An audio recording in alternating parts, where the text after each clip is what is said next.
Ayan. Hello Kuwait and Philippines, hello Middle East, and hello world. Ayan po, welcome ulit dito sa ating live update kasi kasama naman natin ang isa sa mga nagpatapos na rin dito sa ating course sa UK Diploma in Health and Social Care. Ayan po, welcome natin si Sir. Sir, pwede ba tayong magpakilala sa ating manonood?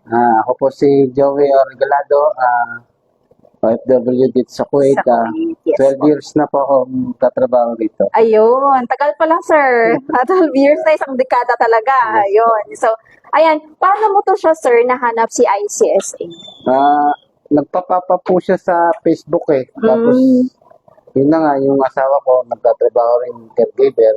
That's good. So, inikayat niya ako na mag-enroll para additional skills. So, option na rin in case na May mga opportunities ka. na Okay, dadating. that's good, that's good.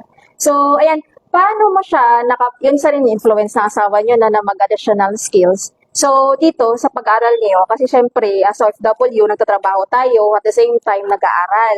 So, napakalaking talaga, no, challenge at saka sacrifice. Yeah, Yun, kaya minsan naisip ko, paano kaya ito nagagawa ng mga estudyante? Sa inyo, sir, paano niyo siya pinagkasya yung trabaho at the same time, pag-aaral ninyo?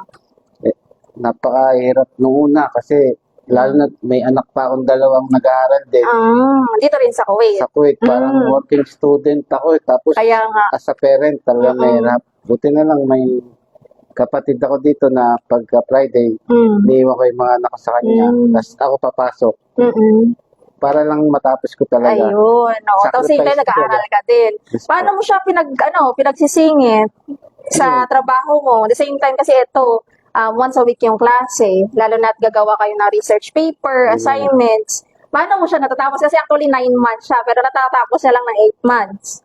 Pagka galing sa trabaho, yun, sa gabi, research.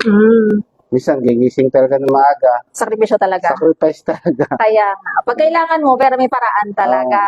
Saka porsigido talaga kasi may may goal ka na matapos eh. Tapos yun pa, international diploma. Yes. Yun, pangarap Hindi ko siya rin talaga. hindi siya madali actually. Mahirap talaga. Mahirap talaga. So, sa una talaga, kailangan buo yung isip mo, buo yung loob mo na dapat, Talagang may ito yung goal. kailangan ko. Dapat may goal ka. Kasi kung hindi, medyo mahirap talaga. So, yun. So, isa sa mga, mga sekreto at strategy ni Sir is kailangan talaga, pag nag-decide ka na mag-improve yung sarili mo, kailangan mo magpursige at saka i-foresee mo na rin, syempre, yung struggles, andun talaga yon. Tama. Hindi kasama talaga.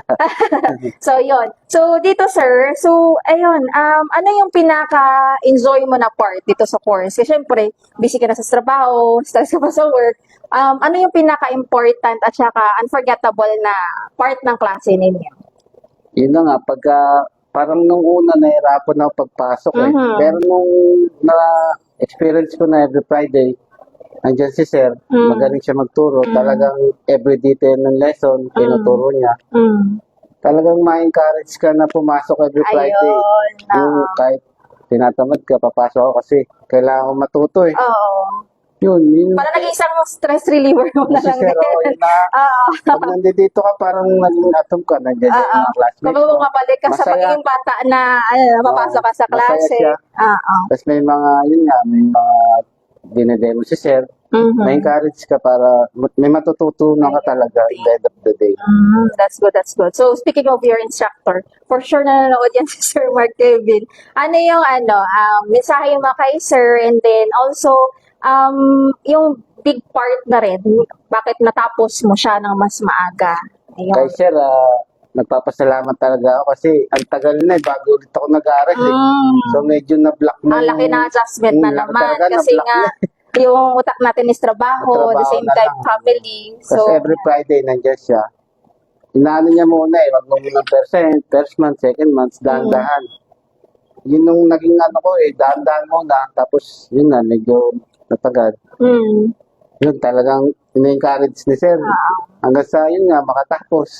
Wala talaga eh.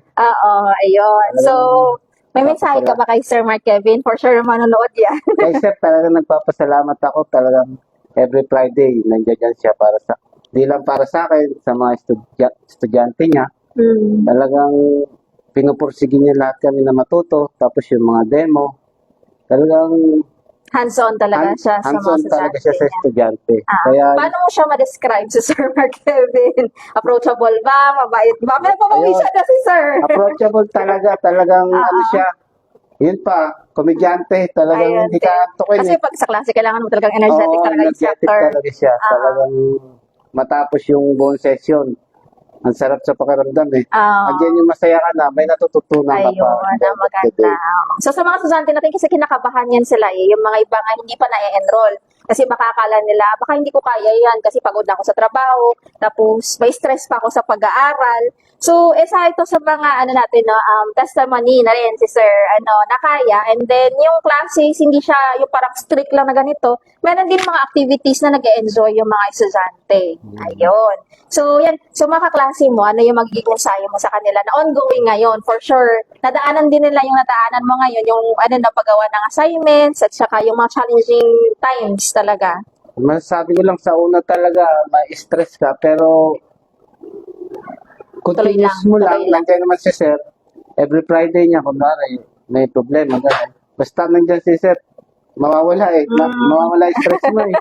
Kasi papasayahin ka na niya, at the end of the day, may matututunan ka pa sa kanya. Ayun. Kasi si instructors natin dito is, it's like a family na rin. Ayun Kasi, na, isa pa. syempre, naintindihan niya rin, kasi nga OFW rin siya, at the same time, nasa experience niya na rin, yung pagtatrabaho, at the same time, pag-aaral. So, parang nasa shoes talaga siya ng mga estudyante na nafe-feel niya yung stress na nasa trabaho, i-stressan ko pa pala sila dito sa klase. So, ayun. Parang ginagawa niyang enjoyable din yung klase. At the same time, na siset nila yung goal nila na matapos yung diploma. So, ayan. So, ano yung mensahe mo, sir, naman sa mga kapwa natin OFW, nag-aalangan pa rin to improve sa kanilang professional, sa career, ano yung magandang advice mo sa kanila? Kasi before, parang ikaw rin sa kanila, nanonood lang sa nanonood lang sa ICSA at nag-aalangan pa na mag-enroll. Ano yung magiging mensahe mo sa kanila? Sa akin na siguro, huwag silang huminto. Yes. Just continuous lang na matuto. Mm-hmm. Tapos, talagang tiyaga-tiyaga lang. Mm-hmm. Kasi in the end of the day naman, pag may matututunan ka talaga. Yes. So, yun nga sa mga kapatid na OFW na nasa abroad. So, kung gusto niyo panibagong opportunities, mas magandang job, opportunities tsaka compensation na rin. Kung may bala kayong mag-cross country, invest na kayo sa sa pag-aaral, pagkakaroon ng diploma. Kasi isa rin yan sa mga katulong sa inyo if in comes na meron mga job opportunities, at least hindi na kayo ngangaragin na kailangan ko pala neto. Yun, di ba? So, ayan. Sino yung inspirasyon natin, sir, sa pag-aaral dito? Yes, So, for sure nanonood rin yan sila. Una-una Bakit yan. tayo nagkaroon na matapos itong course natin? Yung family ko, yung asawa ko, talagang nandiyan dyan siya para makatapos ako. Talagang kine-check niya every Friday. Ayun. Ayun na Kung ano maganda yung kasi nga may natututunan support ko. system ka. Kaya Yung si Mrs. Ayun. Talagang magpapasalamat din ako nandiyan dyan siya. Yung kapatid ko na every Friday, Ayun. may tingin doon sa mga anak ko, talagang magpapasalamat. Yun ang maganda. It's a God blessing din na meron kang support system. It's either dito sa Kuwait or sa Philippines. So, isa rin yun sa mga na nabibigay ng motivation sa ating mga estudyante. So, ayan. So, sir, yun, maraming salamat sa sa pag-unlock niyo sa amin dito sa live update natin. And then also, at least maka-share din sa ating mga kapwa students na, yun, nagsastruggle ngayon sa kanilang pag-aaral, na kailangan din ng motivations. Kasi syempre, part naman talaga yun na mayroong mga pinagdadaanan. Yun lang, laban lang. And then, if you have a goal, set niyo yun sa sarili ninyo. Kung ano man yung hardship, it's part na lang yun ng challenges na maabot niyo yung pangarap ninyo.